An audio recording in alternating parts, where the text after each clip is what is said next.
Salut à tous, c'est Pixa et bienvenue à bord de Pégase Express qu'on fait pour la toute première fois.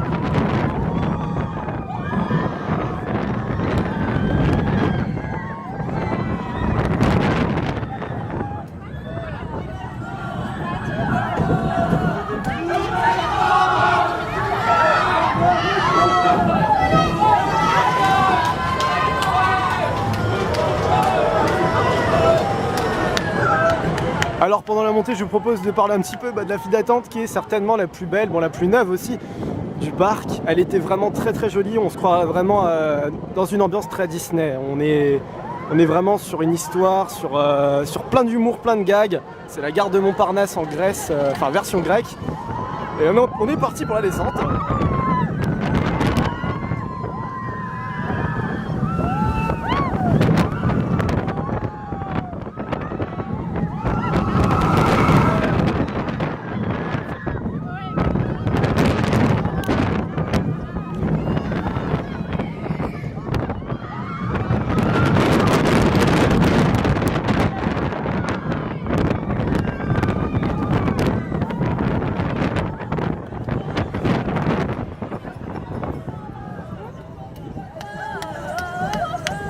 Et maintenant, on arrive dans le temple de Méduse. Oh là là, que c'est joli!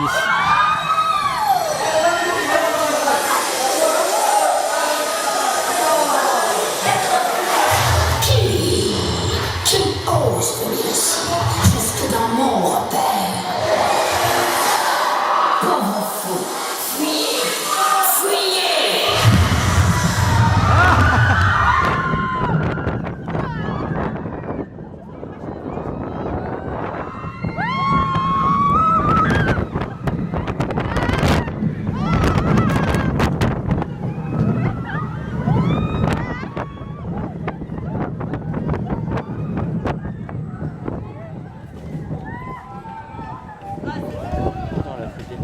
Et bah très bonne nouveauté de cette année 2017, voilà. Rien à dire, c'est notre première visite de la saison. On démarre donc cette journée au parc Astérix et on va revenir un petit peu sur cette nouveauté dans la vidéo, puisque c'est bien sûr le sujet de cette journée. Mais franchement, pas du tout déçu. C'est beau, c'est familial, c'est moderne et réussi.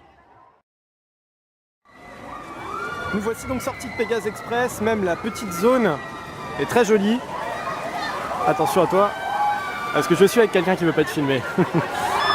Non, franchement c'est très beau. C'est exactement ce qu'il y avait sur les concept art qu'on avait pu voir de la zone. Ça agrandit encore un peu plus la partie grecque de ce parc. Et par rapport par exemple à la place de Rémy à Disneyland Paris, on n'a peut-être pas la même qualité, la même grandeur, mais on a franchement quelque chose qui s'identifie pas mal à ce genre de jeu, ce genre de petits trucs. Là, on a une très jolie petite place avec un gros bâtiment principal, une bonne attraction. C'est bien thématisé et c'est très réussi, donc il n'y a pas à redire. Pégase Express, c'est peut-être même encore une meilleure nouveauté par rapport à Disco Bellix l'an dernier. Et la zone viking du parc Astérix, qui est pour moi la prochaine zone à améliorer dans ce parc, qui est très old school, très vieille et n'a plus beaucoup d'intérêt. Je pense que c'est par là qu'ils attaqueront la prochaine fois de toute façon. J'ai laissé mon petit frère aux commandes pour National 7. Allez, je vais en profiter pour reparler un petit peu plus de Pégase Express qu'on a fait donc tout à l'heure. Pégase Express est une très bonne attraction, comme je l'ai dit, certainement digne d'être dans un parc Disney. Parce que c'est carrément mieux thématisé qu'un temple du péril. T'es au courant qu'on t'aura vu sur la vidéo dire salut Michel? Voilà. Ah non, c'est bon, c'est fini, hein. T'es dessus, tant pis pour toi. Mon frère qui se tape des délires au parc Astérix, mais bon, tant pis pour lui. Hein. Non, et donc comme je disais, c'est digne d'une thématisation Disney. C'est mieux thématisé qu'un temple du péril, c'est moderne, c'est beau. Et je trouve que ça ressemble pas mal à Seven Dwarfs Mine Train que j'ai pu faire en Floride, la mine des 7 nains. Puisque c'est une petite attraction familiale avec des trains légers sur des petits rails. Avec de bonnes petites sensations très légères elles aussi, mais qui valent vraiment le coup, donc ça se rapproche le plus de ça. Et par rapport par contre à Expedition Everest, puisque dans cette attraction Pégase Express, il y a une partie où on part à l'envers, comme dans Expedition Everest, si vous m'avez suivi en Floride. Et bien par contre cette partie à l'envers sur Pegasus Express est pas très utile, beaucoup moins sensationnelle qu'à Expedition Everest par exemple. Mais bon, c'était sympa, mais c'est pas vraiment ce que je retiens de l'attraction. Parce que le backward, c'est comme ça que ça s'appelle quand une attraction part en arrière subitement. C'est pas encore très répandu pour l'instant dans les attractions, dans les parcs français. Ce concept backward n'est pas encore très répandu. Et le parc Astérix donc a sa première attraction backward qui part en arrière, c'est un bon point. Mais je garde quand même Expedition Everest comme la meilleure expérience backward que j'ai pu faire jusque là.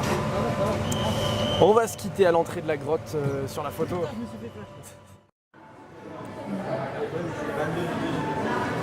Bon, je viens de terminer ma pizza à Caius Pizza, qui était un fast-food que je n'avais encore jamais fait. Et en fait, il vaut mieux manger en terrasse, parce que franchement à l'intérieur, c'est pas un joli cadre, ça fait très cantine. Mais la pizza était pas mal, sans doute meilleure que celle qu'on peut trouver chez Disney, je trouve. Déjà un petit peu plus de choix. C'est pas pour autant plus cher en plus. Et bon, c'est pas un mauvais restaurant quoi, c'est juste que ça devrait être un peu plus joli à l'intérieur. Maintenant on va se diriger vers le Grand Splash parce qu'il fait peut-être pas super beau comme ça, mais le temps se prête quand même à faire des attractions aquatiques. Alors je précise aussi qu'on est un vendredi, qu'il n'y a personne actuellement sur le parc, ce qui est très agréable pour nous. C'est pas encore les vacances, c'est une période scolaire, et du coup on va avoir le temps de faire pas mal de choses aussi, étant donné que le parc est vraiment très très vide. Là je sors du tonnerre de Zeus qui est toujours aussi secouant. En même temps c'est une attraction qui a 20 ans, donc au bout d'un moment elle est en bois, ça va très très vite. Mais c'est vrai que c'est pas toujours très agréable, là en comparaison de ce nouveau Pegasus Express. Pegasus est beaucoup plus confortable et beaucoup plus neuf, beaucoup plus sympathique à faire. Bon après c'est plus de sensations évidemment aussi dans le tonnerre de Zeus. Cet été je pense qu'il y aura certainement une seconde vidéo au parc Astérix, il y en aura oui. Au moins une deuxième, je l'espère, c'est comme ça que je vois les choses. 3, je ne sais pas. C'est vraiment pas sûr. 3, je ne sais pas. 2, certain. Pas de souci là-dessus. On va se diriger maintenant vers la galère. Le parc ne s'est vraiment pas beaucoup rempli, c'est une bonne nouvelle. Ça nous a permis de faire beaucoup d'attractions. C'est le problème d'Astérix, je trouve que c'est vachement plus blindé que Disney, même l'été. L'été, le tonnerre peut monter à 2 heures d'attente facilement. Voire plus. Là, c'est loin d'être la catastrophe et l'anarchie du parc qu'on connaît, telle qu'on la connaît l'été. Ce distributeur antique distribue des Arès, autrement dit des Mars. Puisque Arès, dans la mythologie grecque, c'est exactement le même que le dieu Mars dans la mythologie romaine, sauf qu'il change de nom, c'est le dieu de la guerre. Bon, cette bouée est totalement vide, on n'est que 2. Résume la journée, c'est vraiment très vide et c'est tranquille pour nous, c'est la première fois que j'ai une bouée pour moi tout seul à Romus et Rapidus, enfin pour nous deux. Allez, pendant qu'on va se faire arroser par cette attraction, je vous propose de parler un petit peu cinéma si j'y arrive pour les prochains films qu'on va critiquer, qu'on va pouvoir voir ensemble, enfin dont on va parler ensemble. En juillet, j'attends notamment Spider-Man Homecoming, mais j'ai un petit peu peur du résultat, notamment par la présence d'Iron Man qui va être extrêmement poussive, j'ai l'impression. Déjà dans les bandes annonces et les affiches, voilà ce que je crains. Maintenant, en espérant pouvoir me tromper, ce serait bien. Aïe! Ensuite, si j'y arrive, le manoir, je l'attends pas particulièrement celui-là, mais je pense que ça fera partie des prochaines critiques parce que j'ai des places de cinéma à tuer. J'espère ne pas me faire arroser. Non, ça va, je suis passé à côté du pire. Ici on voit même Pegasus Express là, en espérant qu'on voit un train passer, en voilà un. On le voit depuis Romus et Rapidus, le Pegasus Express. Et comme on n'est que 2, ça arrête pas de tourner. Donc le manoir, après pour le reste, je ne sais pas, j'aurais voulu aller voir nos Patriotes, mais je ne sais pas si j'aurai le temps. Je ne sais pas si il sera encore au ciné quand j'aurai décidé d'y aller ou pas. Donc voilà ce qu'il en est pour ces critiques cinéma de ce début d'été. Il n'y a pas beaucoup de films que j'attends particulièrement. Voilà, je vais couper avant de me faire arroser par le rideau d'eau. Je vous laisse. C'est un petit point que j'ai soulevé. Je trouve que les spectacles ici sont pas foufou. J'adore toujours le main basse sur la Joconde. Le problème c'est que ça fait 20 ans que ce spectacle existe au parc Astérix. C'est un peu comme Indiana Jones. Au Disney's Hollywood Studios en Floride, c'est vraiment, quand un spectacle a plus de 20 ans, au bout d'un moment, il faut peut-être quand même se poser les bonnes questions, même s'il fonctionne encore, c'est toujours bon de se poser la question de savoir s'il faudrait peut-être le changer à un moment ou pas. Ça vaudra jamais un Michael magicien quoi, qui a vraiment mis à jour la salle d'Animagique, qui a remis les compteurs à zéro pour partir sur quelque chose de neuf, de propre.